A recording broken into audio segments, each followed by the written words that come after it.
AfterBuzzers, welcome to Season 1, Episode 3 of Rise, What Flowers May Bloom. We're going to see love blooming in this week's episode, but is there love between Coach and Vanessa still? Or Gwen and Gordie? And what about Lilet and Robbie? We're going to explore that in just a second. Stay tuned. You're tuning into the destination for TV superfan discussion, AfterBuzz TV. And now, let the buzz begin. It's always so peaceful and tranquil when we're opening this song. Yeah, we're just gonna are we promoting iPhones right now? Yeah, okay. Yeah, this isn't sponsored, by the way, but no, if you want to. Like, every song in all the episodes, I'm just like, okay, wow. And you always come in, like, to the studio catching me being a little bit emotional. And you're like, Mina, do you cry every episode? And I just get, it's not like that I ugly cry. I just get, like, a little teary-eyed. I get a little, it's like a very beautiful for a reason. But we're going to get into all the emotional shenanigans in a bit. I'm Mina, and we do have a lovely panel of ladies with us. Yes, I'm Becca. I'm Chae. And I'm Taylor Gates. All right, so let's just get into this. Let's get into the different relationships, the different dynamics. But before we do that, what's your overall thought of this week's episode? I was seeing where you all came from last week when you all were talking about like how Gordie's family is kind of ignoring him more, so to speak, than the rest of the kids, and even I can't. Maashous. I'm gonna butcher his name every time. Yeah, I always say Seamus. Yeah, Maashous. Maashous. I'm gonna learn it eventually, but they do treat Maashous like he's the kid instead of Gordie, and it's like, okay, Gordie's not at this dinner. We're like, treat Gordie like your kid too. He's your biological kid. And Yeah. I feel like the not paying attention to him thing is part of the reason he is where he is right now. Mm-hmm. He's not getting enough love. Yeah. I would defend Gordie right now because I also feel like he's also pushing his parents away. He's pushing his family away. Like, both people have to meet in the middle. You can't just your parents will keep trying to reach out, but you keep pushing away. You only push people away so far until they're just like, okay, you can come to me on your own time. He's a teenager. But though. yeah, no, I agree with Becca because it's like the responsibility is on the parents. Like, I this get is that. your child. But when you're a teenager, you decided to bring this person into the world. You better make sure that this person is doing fine until they're 18, I guess. That is true. Yeah. But on the flip side, they've tried. But like I'm saying, it's like they're not trying. But like after so while, like he's gonna keep telling you he's fine, and you kind of just have to take him at his word until he shows you he's not fine. And then the nice thing is, though, I loved that ending scene where they're all playing football and Maashous was the one to invite him in. I thought that was nice, and I think that's the beginning of maybe like a brotherhood because like a little romance, and so I love that. While I agree that I wish the parents would kind of invite him into it more. I like that it was Maashous because I think that's the blossoming of a nice friendship. Gracious, is so cute. Yeah. They're He's both so cute. They're both cute and adorable. Gordie in their is own way. really cute too. Oh my gosh. Gordie is hot. Like, Yes. Maashous is like that nerdy, adorably cute. Yeah. Like, you just like, he's gonna be fine when he got out of high school for some reason. I can't call high school kids hot, but They're I see what playing you're saying. kids. They're all of the age of 18, okay? I see what you're saying. Yeah, it's like when 30-year-old kids play high school students. I feel you. Yeah. But yeah, let's talk a little bit about relationships, and let's dig into. I know this was very briefly touched, and it wasn't a huge thing. But what do you guys think about Gordie and the coach's daughter? That chemistry was on point. It's coming. Yeah, I felt it's it. Coming. I don't know. It's happening. It was intense. Like I felt it. It was cute, and I feel like it's gonna be such an interesting dynamic when the parents are so at war with each other in a weird way. But like he's thinking about it. The kids are almost gonna be better than the parents as it should be. Yeah. It's also kind of a trope that I feel like is touched on a lot. It's like the coach's daughter and like the kind of bad boy athlete. So I know that it's coming, but I'm excited for it to come. A trope. Spell that. Trope. Like a TAROPE. It's not a spelling bee. But yeah, it's just like a not a cliche, but like something that happens. Yeah, a lot, like a pattern. Okay, I need to get the definition. I was like, I've never heard that word. So Yeah, I true. really feel like I need to get that definition. like a storyline. Maybe or it'll something. help both of them. I love how Steven's pulling up the dictionary A definition. trope of is it. a figurative or metaphorical use of a word or expression. Hey, you never stop learning, guys. College educated, and I still need to learn things. You see? It's like Chae, if you have a show where they're like, oh, we have to destroy this thing, but there's only like one point of entry to shoot a missile down. It's like that's a trope that Star Wars started. It's just like things that are like created by pop culture that people take off of in random things.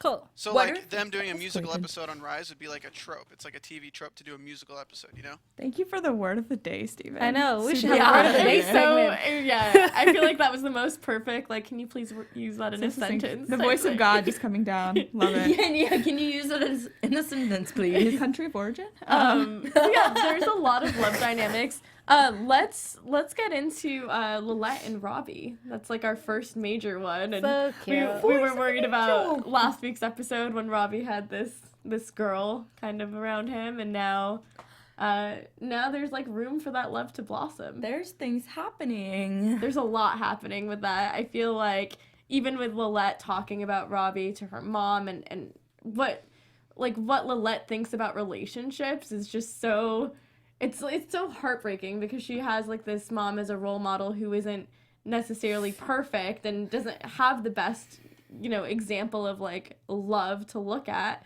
Even though she has a loving mom in her own way, she just doesn't have the best example, and she kind of thinks like all men are trash, like all men are the same. She kind of has like this man-hating view because of what her mom talks about, and also like the rejection she's felt by Robbie. Yeah, it's hard to trust. Yeah. When you're looking at the relationships your mom has had and them not going well. Yeah, she's very, like, kind of mature, but also jaded in a way, which is, like, really sad, because I don't think she believes in, like, true romantic love at all. And I think it is because of everything she's seen. Like, do we know what happened to her father yet? It wasn't. I think he was like, stated. one and done, and he skipped town. I'm not sure about that. So, I mean, he just wasn't in the picture. Yeah, so, I mean, the fact that she's never had, a really good example of it, and the people have, the coach has not treated her mom great. He's having an affair with his wife. So, I mean, it makes sense that she has the views that she does, though. Mm-hmm. I love how humble she is. Because... How humble Lilet is, or the mom? Lilet. Okay. Because Robbie's like, oh yeah, she has a voice of an angel, blah, blah, blah. She's like, no, I don't. And she's like, oh, me, no. I don't know. Is that being humble, or is that lack of confidence? I couldn't pinpoint it. I think it's probably both. Yeah. Maybe lack of confidence, too, because, like, because she hasn't really gotten the lead before in a show.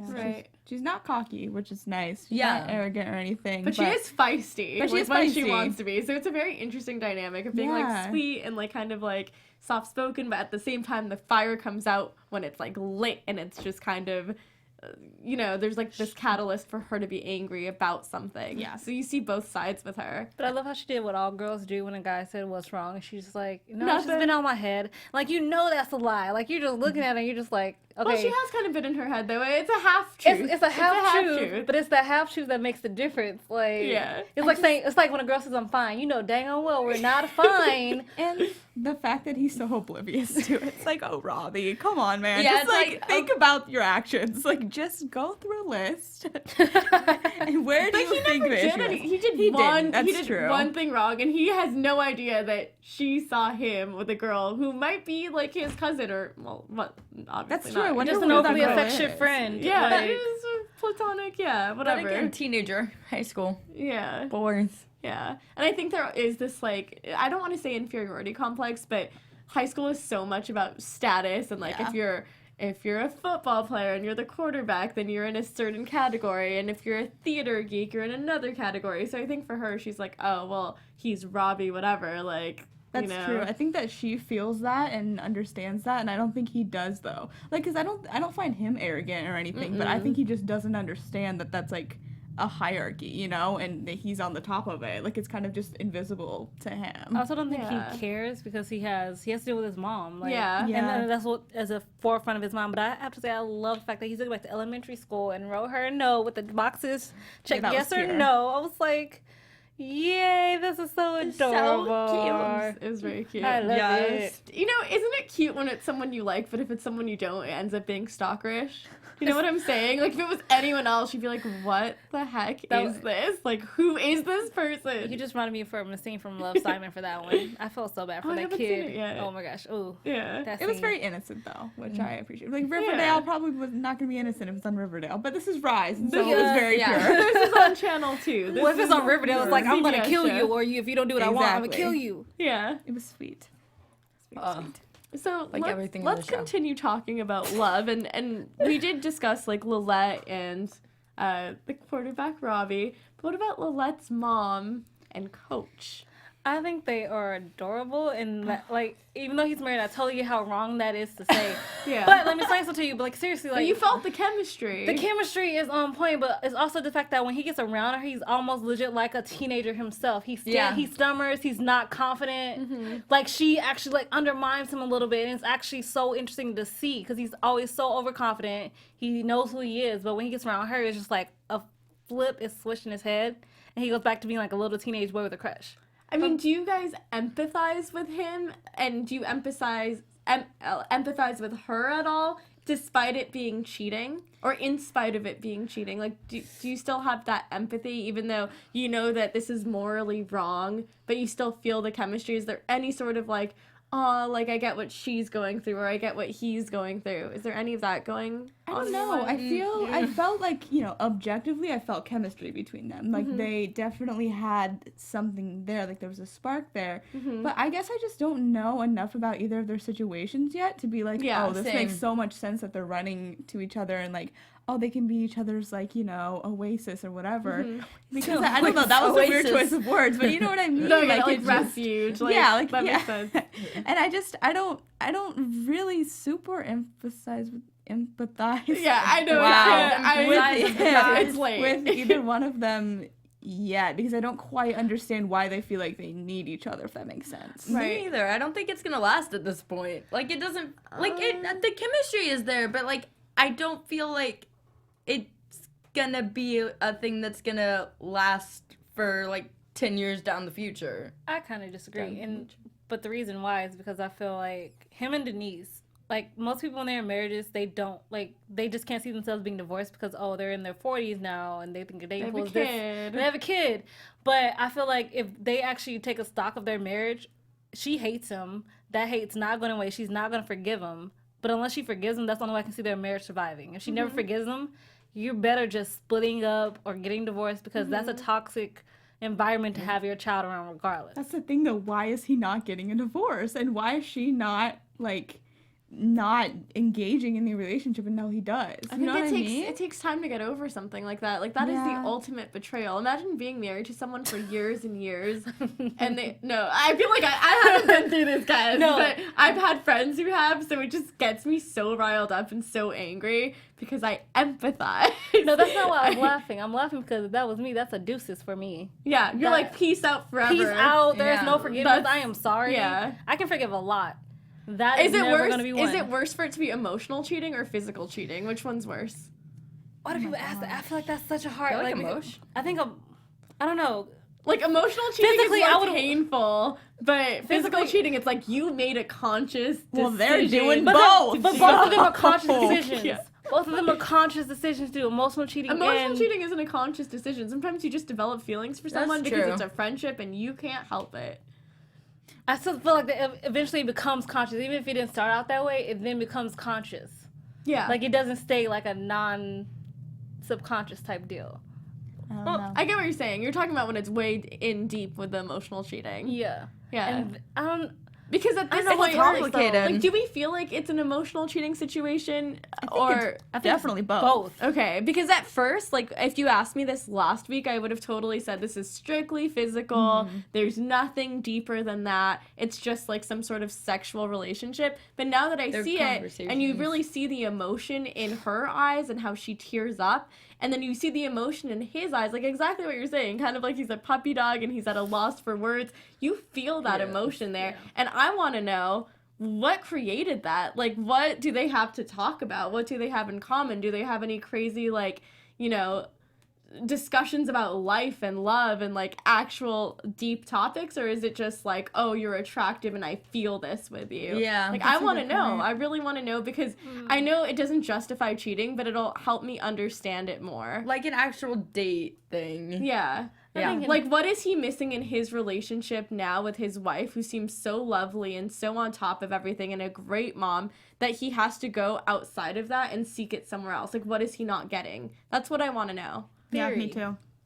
They knew each other from high school, Yeah. and maybe he was the one that got away, and like him and Denise were like the power couple. Maybe they were on a break, and that's how him and Vanessa got together. But then obviously the king and queen get back together, and she's kind of forgotten a little bit in the sense. And now their kids are 16, 15 years down the line. Old sparks, maybe. Well, I feel like they all need relationship advice, and Yes. I know just the person to give it to them. No Because way. if you want to have fun, learn, and grow in all areas of your life, boy, do we have the podcast for you. Conversations with Maria Menounos, podcast edition, is hosted by our AfterBuzz TV founder and drops every Friday on iTunes. Conversations with Maria Menounos features celebrity and influencer interviews, along with secrets and tips on how to be better in all aspects of your life. From health and wellness to career, relationships, finances, and more, let our Maria be the big sister you've always wanted. Just go to iTunes and subscribe to Conversations with Maria Menounos for free. Be sure to rate and comment, and when you do, let Maria know it was us, the Rise After Show, that sent you there. Conversations with Maria Menounos, podcast edition. Check it out. Check it out. Check it out. Yes. I'm excited for that. I need to download it ASAP, because I've been, And all of these So do characters these, do too. these characters. So, speaking of advice, who out of, like, all the characters on the show would you go to confide in if you had an issue? Tracy, hands down. Yeah. That's the part. Tracy? She'd give great advice, but it would be harsh. I'm sure I'd cry during Yeah. it, but That's interesting. Or Not Mr. To be Mazzu? honest, or him, yeah. no. No. Tracy all the way. It depends on what my issue No, is I don't know. and how, like, because Tracy, like she said, will give you that harshness.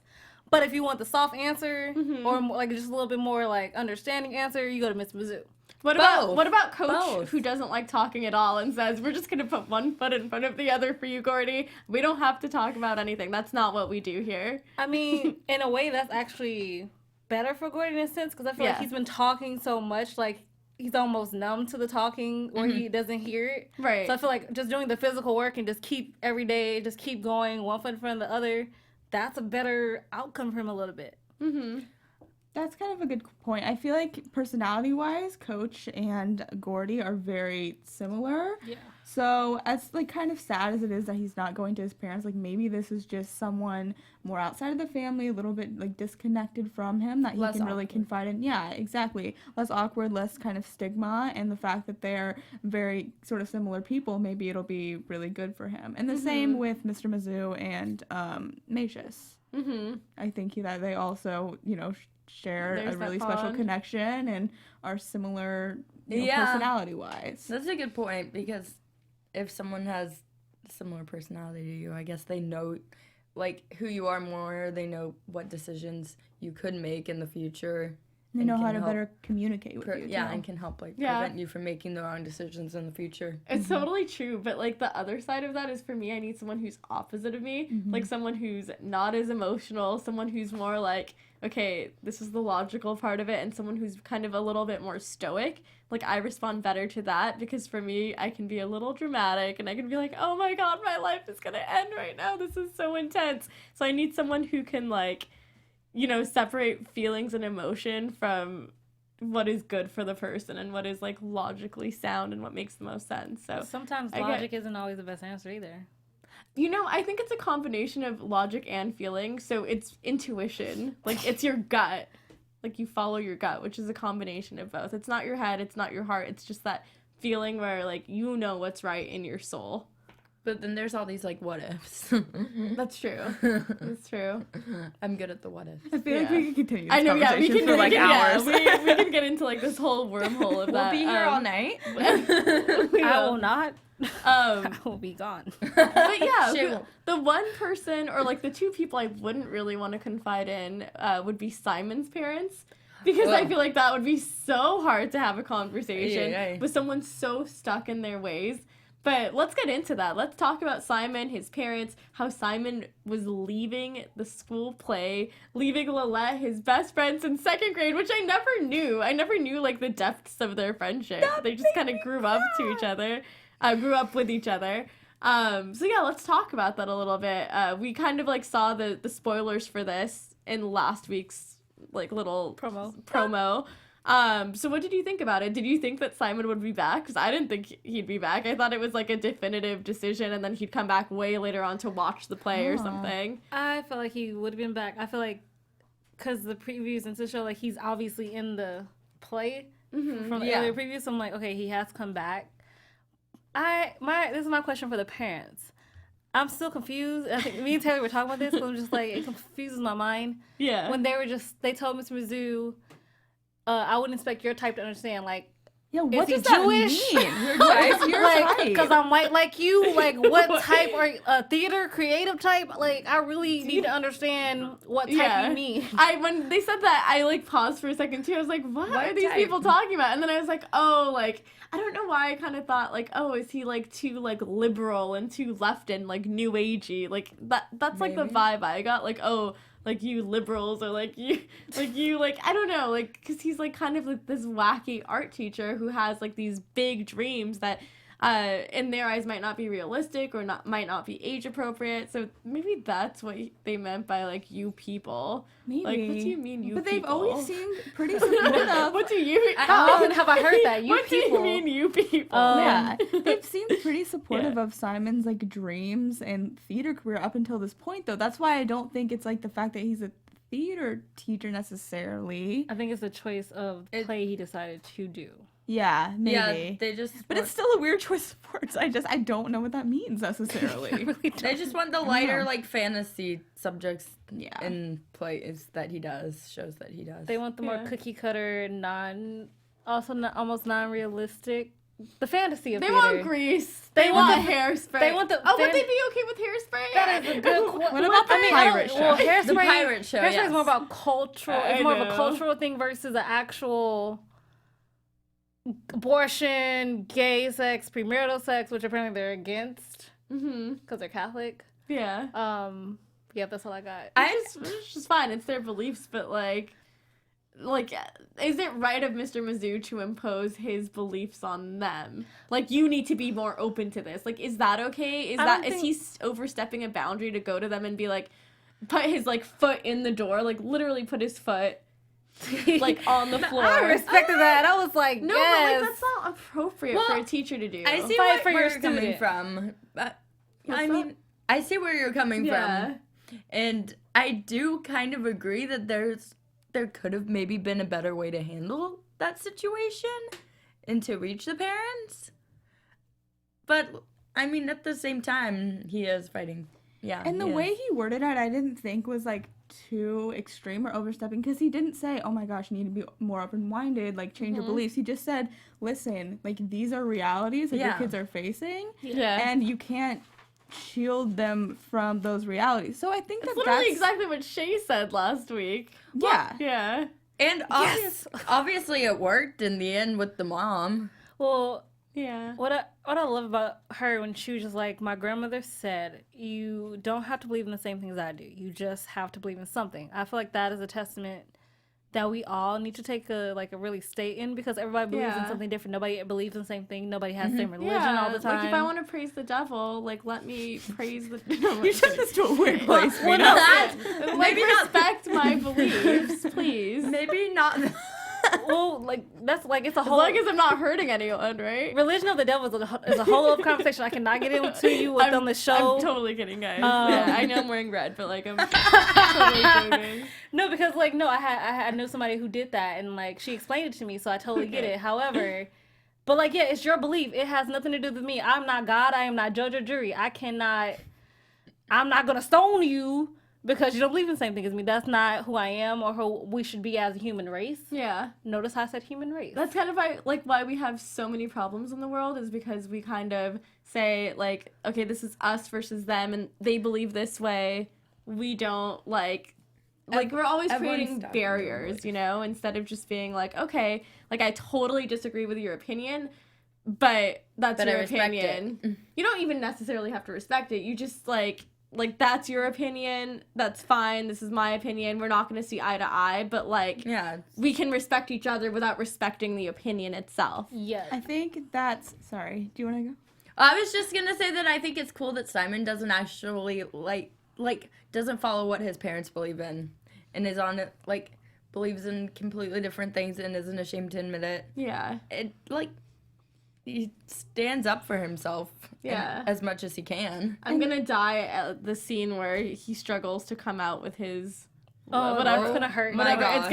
It's gonna be really hard. Like I know I shouldn't assume that he is. You know what's gonna happen. But like they're totally foreshadowing like that he wants this to be done and like for the greater good because it's an important message. Like they're foreshadowing all these things in the show, and it's just like I feel like the mom is gonna be the first to come around when he does come out. I never understood the part where like this was the part that was a little too cliche, too cheesy, too sappy for me. Was the part when the mom started crying. When she was like talking to Mr. Mazzu, like it just felt like too much for me. I was like, it wasn't. I started crying. It wasn't believable to me. See, I It felt so soap opera-y. I felt that it was believable because I think she's grappling because, I don't know, my theory of it at least is that like the dad is not quite as open-minded as she is, and she's kind of torn between like wanting to make her son happy and like be more open-minded and her husband like not being that way. So I feel like she's really torn between kind of the two worlds and the two kind of roads that she could take. And so I don't know, that's what I felt like coming through in like her performance at least, was that the fact that she's like really grappling with what to do. Like, is she making the right decision? Maybe going against her husband. And I did feel that a little bit, just because you see her more willing to budge when Mr. Mazzu's foot is in the door versus the husband who just walked away and said, I know your type of people, whatever. Yeah, like, he's like, okay, I'm like, bye. okay, that's dramatic and confusing. Like, I don't know what you're talking about. Wouldn't it be a plot twist, though, if the husband did come around when he comes out first? Yeah, that it would. That'd be Because, like, I can see actually, that I have a happening. secret of you of my own. Or, like, no, that's too much of a plot twist. But I doubt they're gonna really like take his character in they're that not, direction. They're not. He definitely has that very old school conservative dad vibe straight down, and I really feel like it's really gonna take an act of God, miracle to really see him. Like, because even if his son does come out, he still has to. Like, it's almost like I am still the same person. I am still your son. I still go to church. My sexual orientation just happens to be this. At the end of the day, that doesn't change me as a person. Yeah. And I think that's what's going to be the most hard for his dad to actually come to terms with. Yeah.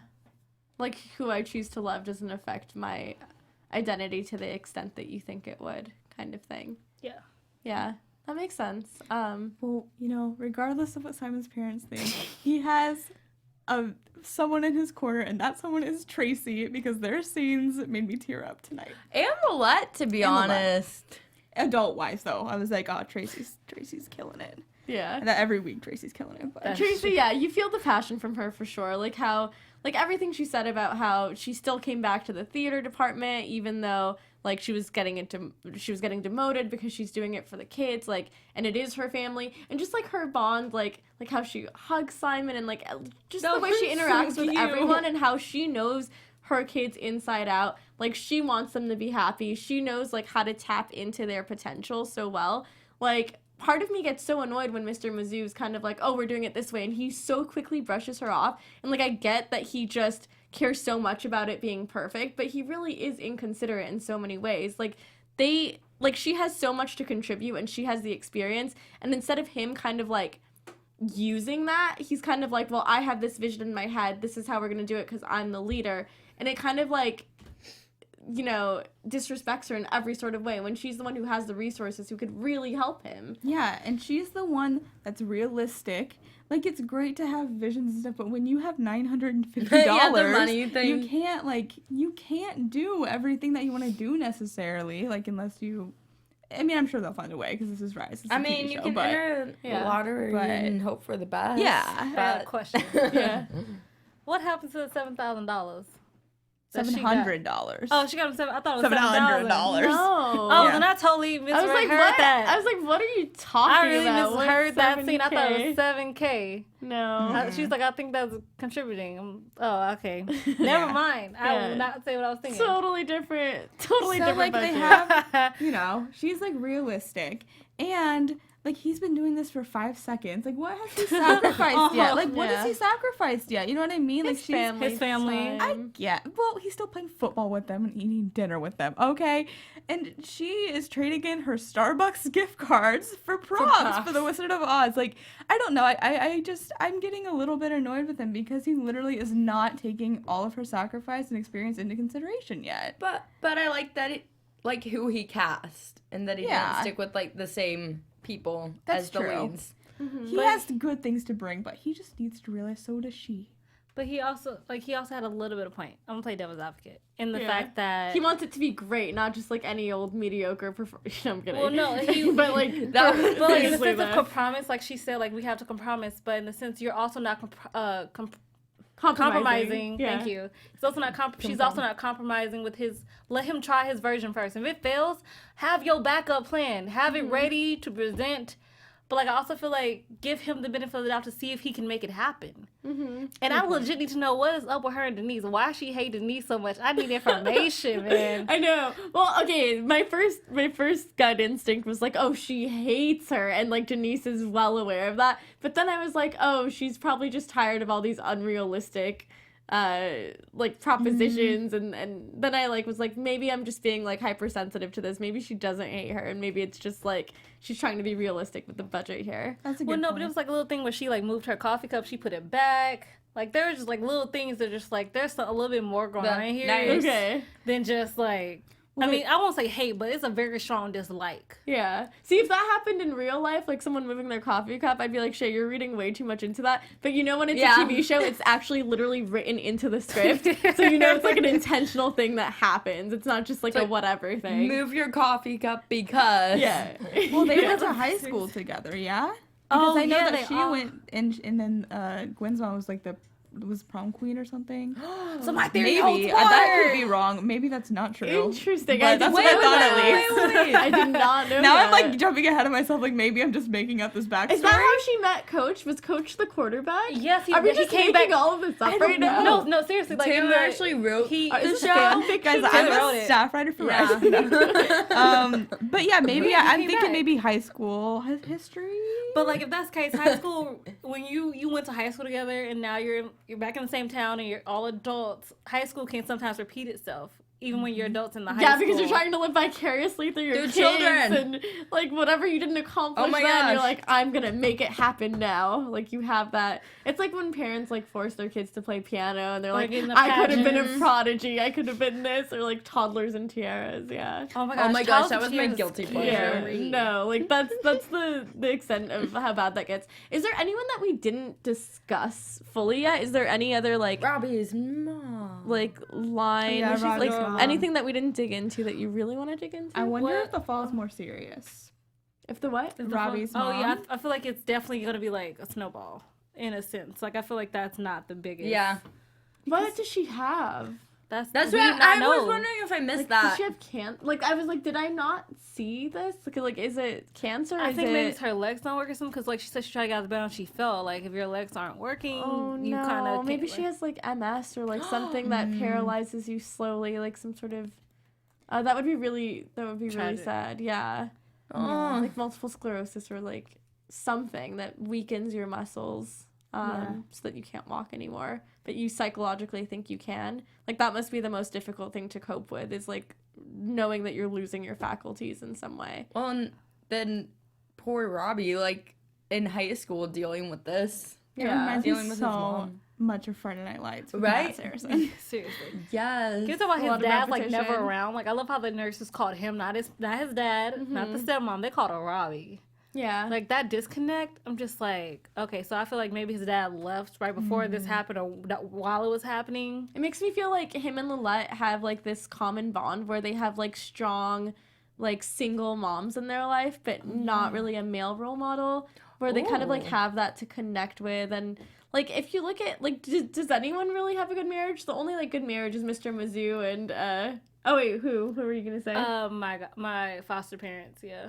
Oh, okay. They were married for 32 years before my dad died, so that was awesome. That's amazing. That's like the one of the true revelations I can say where I can say I have a great role model in that instance. Yeah. But speaking of foster parents, we Patience! we totally did not talk about this enough. Like we barely mentioned it. The whole like foster kid like plot line, like everything with Maashous, it was just like it was so heartbreaking because you see his foster mom and how she's just like obviously not equipped to care for that many kids. You know, you see that whole thing play out. She's hiding in her car. But, you know, I don't understand how, like, I don't feel like Mr. Mazzu has the resources as a teacher to take in another kid. Like, not just in terms of, like, financially, but also time. the emotional, it's emotionally taxing, especially when now there's, like, this rivalry between Gordie and Maashous. Like, even though there could be a bond there, there's still, like, Gordie feeling like he's not. It messes with the whole family dynamic, and it's really unfair in some ways. But at the same time, like, poor Maashous is like the sweetest person in the world. It's not his fault. But is it Mr. Mazzu's responsibility to save the world? I think he needs to learn how to split up his attention equally between the children. All the children. Because I feel like they're clearly favoring Maashous in front of Gordie, and that's not cool. Yeah, they're like, oh, Gordie's going through all this. We can't deal with it. Mm-hmm. I didn't feel that. I don't know why. I didn't feel that, though. Like, I think that they're trying to give him some space. Who gives a child space? Parents with a child who space. have alcoholism who's not admitting that he has an alcoholism problem. Yeah, but like I just don't believe in giving your kid space. Maybe it's like I don't know, maybe it's like the Middle Eastern mentality here, but it just feels like such a white thing to do, to be like, okay, honey, you take your space, like we give you your independence. Like if it was my parents, they'd be like, what's going on? Like there's no lock on your door. Like there's Girl, please, Friday. I have lock on my door. Thank you so much. Nothing. No privacy. There's no such thing as privacy in my household. There's like parents like barge in like that. I ain't got time. Nothing. No knocking. Me. Nothing. Good That's how I luck, grew Mina's up. future child. Yeah. No, seriously. There's no privacy. It's like it's my house. You're not gonna have a door. My rules. Like, I don't know. I feel like they're doing a decent job splitting, like, the time up. And, like, Maashous needs help, guys. He Like, does. Maashous needs someone. It's true. So And perfect. I'm really glad that Mr. Mazzu's wife kind of came around, because at the beginning you could tell that she was, like, Not a little having on it. the fence. Like, Like, what not are you having doing? it. And then the scene where they ate dinner together, I was just like, oh, she loves him so much now. And I love that. I think it was awesome to ask him, like, what's it like being a foster kid, because that's something nobody really asked, and they don't talk about it, and something that really needs to get talked about a little bit more. Because, I mean, not all foster parents are bad, but it's really hard to be a foster kid. Like, living out of your backpack, that's really, for a 16-year-old, that's such a sad thing to say. Like, I just have learned to live in my backpack, and also learned that people won't always be there. So most of the time you can only count on yourself at the end of the day. Right. That's a little bit jaded in itself. Even though he's still sweet. Like, I feel like he's kept his innocence. Yeah, he has. In a for very sure. cruel space. And that's the so part that I endearing. don't understand. Like, it's like, how can you be so pure, so kind, like, so, just, like, everything about him is just, like, it feels like just he's, like, this pure angel who's been through so much. Like, how do you keep that bright light when you've been through so much darkness? It's too I good to feel- be true.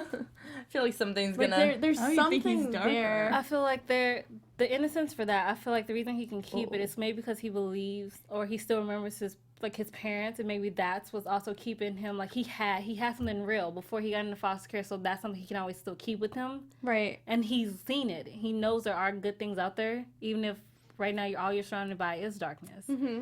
And Yes, sooner or hope. later, darkness eventually goes away, and legit, a positive attitude will get you through a lot. Mm-hmm. And he has a theater program, and the people in there obviously really care about him, too. So maybe that's kind of kept him kept him afloat, and like he's getting more responsibility now because Mr. Mazzu didn't want to be like, no, you're out. I know, that was just like, I was like, don't do it. I was like, do not kick him out of your house right now. He needs you. So now that we like got a good sense of like all these characters and everything going on in this episode, I'm really curious to find out what happens in next week's episode. So let's get into like a really quick round of predictions. Your AFTERBUZZ TV predictions. There's something I wanted to bring up, but I'll do after predictions. Okay.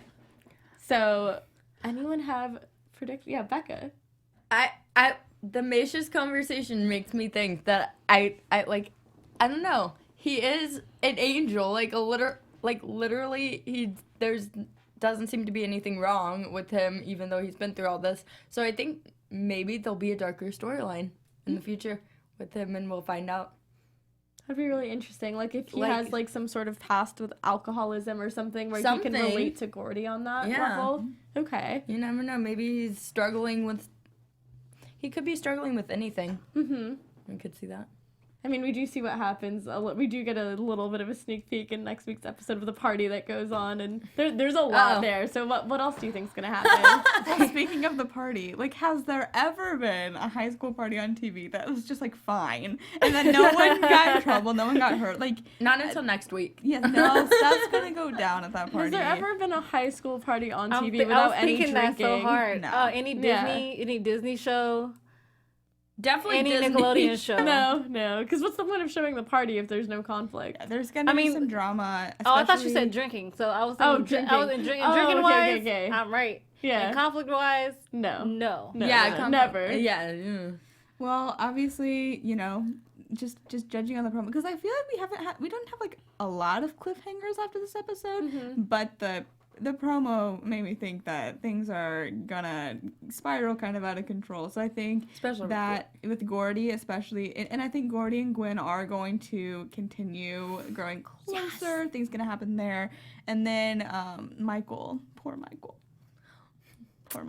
he's getting bullied in that party scene. So I don't know. I hope that people come to his defense, but I don't know that everyone will, and I'm worried.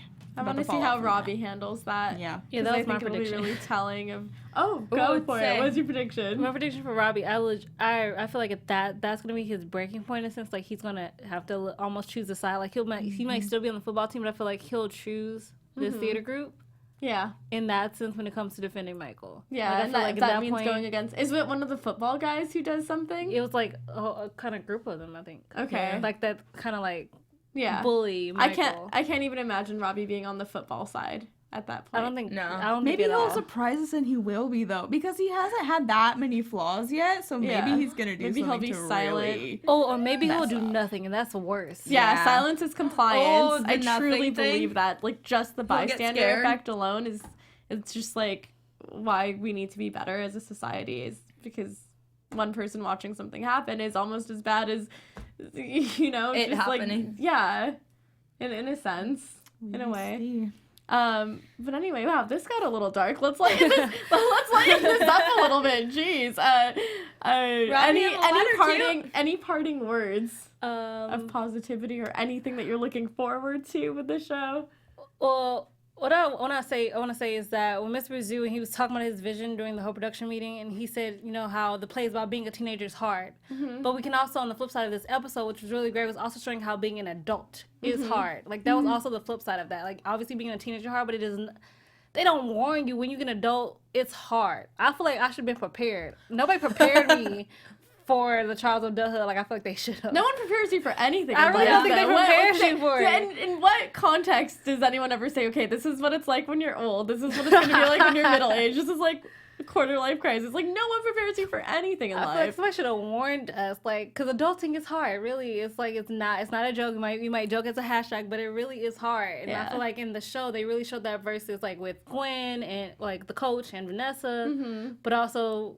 At the end of the day, being a teenager is hard. Like, when people forget that, especially as you get to an adult, you forget that teenagers... You're like, that was easy. Like, why was I complaining? Well, and in retrospect, yeah, it is. But not when you don't have the skills to cope with it at that age. Like, everything in its time, right? Like, it feels much more difficult when you don't have those skills. Well, and you're studying for tests, trying to keep your grades up, and trying to figure out who you are at the same time as a teenager. And sometimes you don't Sounds even like figure out college. who you too. are. Sounds like all of life. Teenager and college. Everything. But yeah, now that we're wrapping this up, where can everyone find you guys? I'm Becca, and you all can follow me on Twitter and Instagram at Becca B Talks TV. Hey guys, I'm at Real Chae Jones. You can also find me tomorrow, Black Lightning. We have a special guest coming, and I'm so excited. And after Deception at 8 o'clock. Hey guys, I'm Taylor Gates. You can find me on Twitter at alphabet_and on Instagram at Taylor_Gates_. I also do the Unreal After Show every Tuesday at 6 o'clock and the SVU After Show on Thursdays at 8. Hey everyone, I'm Mina Wahab. You can find me on Instagram and Twitter and all things social media at Mina Makes Magic. And please tune in to our season finale of America's Next Top Model on Tuesday, 8 p.m. It's going to be incredible. See you guys. Bye. From executive producers Maria Menounos, Kevin Undergaro, Phil Svitek, and the entire AfterBuzz TV staff, we would like to thank you for listening to the AfterBuzz TV network. To watch or listen to other after shows and post comments or questions, be sure to visit AfterBuzzTV.com. I'm Sir Richard Wentworth, and this has been a presentation of AfterBuzz TV. Buzz you later. The views expressed herein are those of the hosts only and do not necessarily reflect the views of AfterBuzz TV or its owners or principals.